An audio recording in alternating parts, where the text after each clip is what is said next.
주식메이트 방송을 시작하도록 하겠습니다. 이번 영상 종목은 데브시스터즈입니다. 자, 데브시스터즈 이전에 제가 안내를 드릴 때 외인들이 공매도로 이익을 내고 있다라는 타이틀로 말씀을 드렸습니다. 특별한 악재는 없지만 외국인들이 이제 공매도로 공격을 하고 있어서 주가 단기적으로는 하락 가능성이 높다는 말씀을 드렸고, 이전 영상에서 안내를 드릴 때 이렇게 그려드렸죠. 하락 패턴이 나올 수 있다라고 이렇게 안내를 드렸습니다. 설마 이렇게 빠질까 하시는 분도 계셨을 거고, 이렇게 외국인이 바라보는 하락 목표치가 있다라고 안내를 드려서 언짢은 분도 계셨을 거예요. 그러나 주식은 우리가 항상 장밋빛 낙관만 가지고 바라볼 수 있는 그런 시장이 아닙니다. 냉정하게 현실을 들여다보고 대응을 하는 것이 중요하죠. 주식에서 가장 중요한 것은 예측보다는 대응이 더 중요하다. 예측대로 가면 좋지만 막연하게 주가가 상승한다고 바라봐서는 안 됩니다.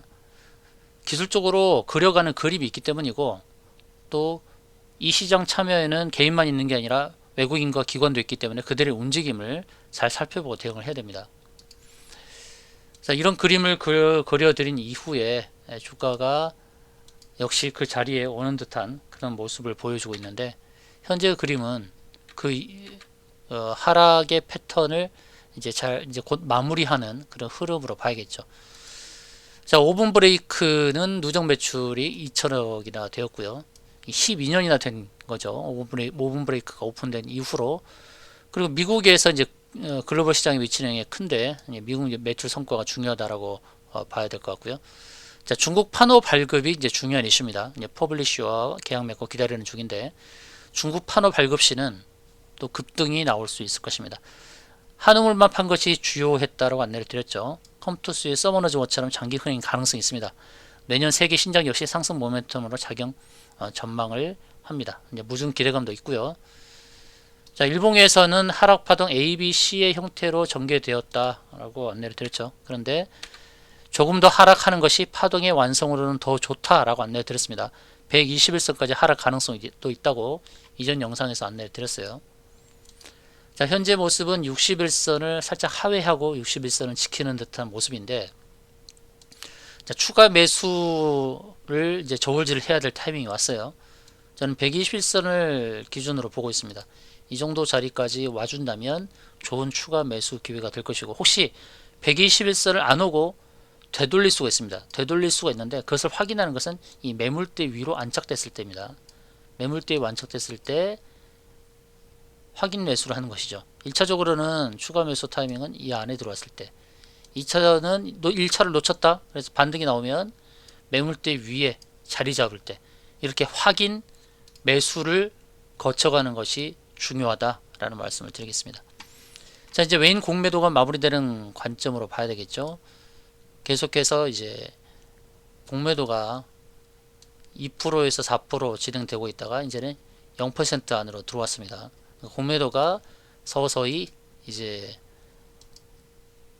공격하는 것을 멈출 가능성이 있다는 것. 이제는 숏 커버링을 할 수 있는 상황도 왔다라고 봐야 되겠죠. 최근에 보게 되면 개인들이 많이 샀어요. 개인들이 한 달 동안 170억을 샀습니다. 이거를 조심해야 되겠죠. 외국인은 좀 팔았습니다. 팔았는데 최근에 보시면 이제 바닥권이라고 인식을 하고 외국인이 사는 모습이 나옵니다. 외국인이 서서히 사들이고, 또 사모펀드도 좀 사는 모습이 나오죠. 이제 바닥으로 인식하는 그런 분위기다라고 볼 수 있겠습니다. 자, 우리가 특징적인 거 하나를 보자면, 연기금은 계속해서 매수하고 매도는 하지 않고 있습니다. 외국인이 주로 연기금이 매수했던 자리가 13만원대예요. 13만원대. 13만원대에 이 정도로 샀단 말이에요. 연기금은 한 달 동안에 57억을 샀죠. 그리고 매도가 안 나오고 있습니다. 연기금은 매수하고 지금 홀딩하고 있어요. 연기금 손해보고 있죠. 13만원대 매수해서 손해보고 있습니다. 연기금은 웬만해선 손해를 보지 않는다라고 생각을 해야 됩니다. 그렇기 때문에 우리는 저점에서 추가 매수를 해서 평균 단가를 낮추는 방법으로 대응하면 됩니다. 하락은 이제 제한적일 것이라고 보고요. 쿠키런 킹덤이 한국 대만에서 인기를 끌었고 미국과 일본에도 연착륙을 했고요. 단점으로는 단일 IP 하나 쿠키런에 의존하는 것이 단점인데, 그러나 오븐 브레이크를 시작으로 12년 노력한 결과물을 무시 못하는 것입니다. 러닝 액션 게임 한 우물을 판 것이 효과적일 수 있어요. 시장은 유럽과 동남아, 중동까지 확산될 가능성이 높다라고 봐야 됩니다. 게임 자체가 좀 아기자기하죠. 아기자기하고 또 캐릭터를 꾸며갈 수 있는 그런 여심을 자극할 만한 부분들이 있습니다. 자, 수급 차원에서 본다 그러면 수급 웨인 매도는 부담스럽지만 연기금은 순매수 후 홀딩하고 있다. 그리고 평단은 13만원대니까 우리는 기술적으로 보고 어디서 추가 매수를 해야 될지가 중요한 상황이 됐습니다. 일봉상에서는 61선을 하회하고 121선 향해 가는 그립이죠. 근데 121선을 터치 않고 되돌릴 수 있습니다. 되돌림 가능성도 있어요.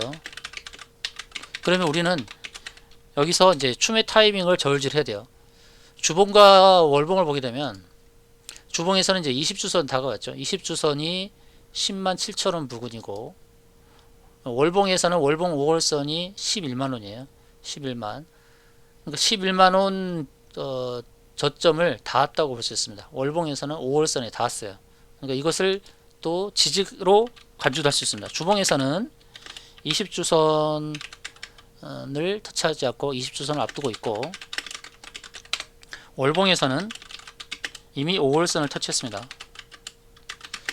그래서 저점은 마무리 되었을 수도 있어요.